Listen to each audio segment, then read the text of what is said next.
besties, welcome back to my channel. If you're new here, hi, I'm Kashish and I'm learning makeup one video at a time. Whether you're new to makeup or just want to reset, here's how to build your perfect starter kit. Starting with primer, it smooths your skin and helps makeup last longer. Now that the base is ready, it's time for foundation. This step helps even out your skin tone and gives you a light, smooth, uniform canvas to build the rest of your look on. Just make sure to pick one that feels lightweight and matches your natural shade. You can use a brush or a sponge, just go with whatever feels most comfortable for you. With foundation in place, let's brighten up the under eyes and conceal any redness peeking through.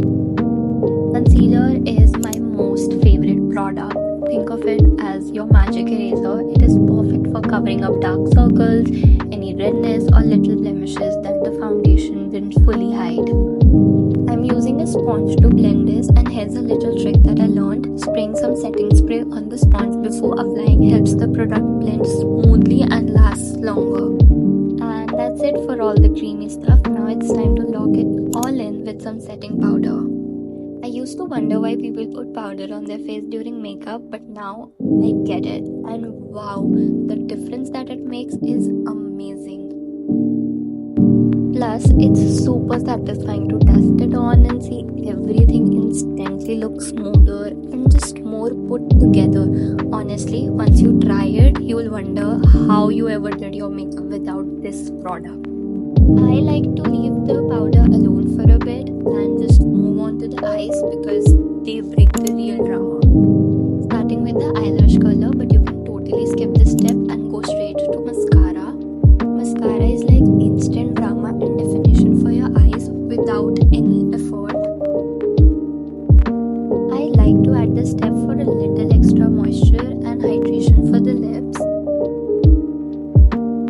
Now we dust off the setting powder. It also helps wipe away any fallout from the eyes, and you can clearly see how much smoother my face already looks.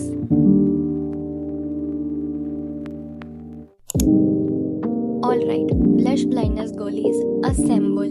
If you have ever skipped blush or forgotten how magical it is, we are about to change that today. We are going to blush the heck out of our faces and add that fresh, radiant glow that ties the whole look together. Get ready to glow up because blush is about to be your new best friend. I just love how blush instantly makes your face look fresh and snatched, like it adds life and structure in one swipe, or maybe in many swipes. Alright, let the lipstick center stage because we are doing the classic brown lip combo. It's chic, effortless, and instantly makes you look like you've got your whole vibe figured out. I absolutely love this lip combo and I swear by it. If you don't have a lip liner, no stress. Just use a darker shade of your lipstick to line your lips. It does the same trick just as well. Now just fill in your lips with a lighter shade and your perfect lip combo is complete. And now the final step, time to glow up. A touch of highlighter makes your features pop and gives that radiant finish. Honestly, what better way to wrap up your look than with some shine? And that's it, besties. Your very first makeup kit built and ready to go. I hope this helped you feel a little more confident and excited to play with makeup. If you enjoyed this video, don't forget to like, share, subscribe, but only if you want to. No pressure. And I